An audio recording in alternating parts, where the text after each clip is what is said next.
ចិនដាក្រោមដាវត្រៀងភូមិថ្មគោ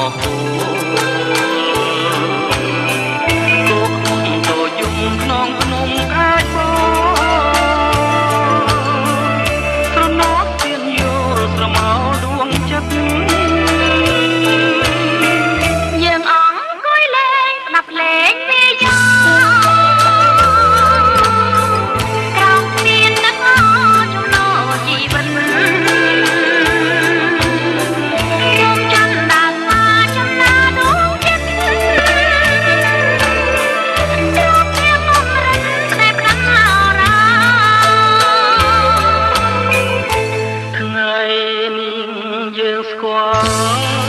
ខានសួបិនហើយចាស់ណែបងអើយកុំប្រែចិនដា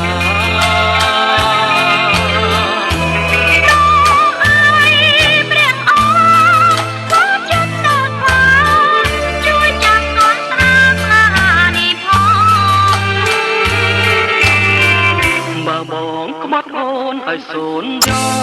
ក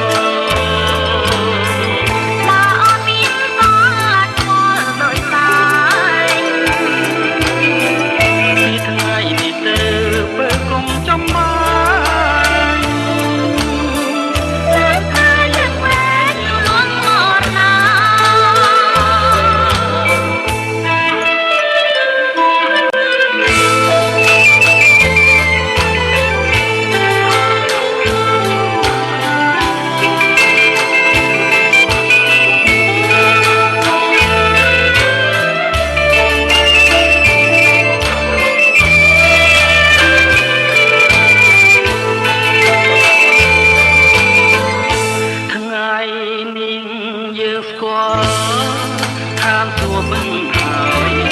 ចាស់ណែបងអើយកុំប្រែចិនដា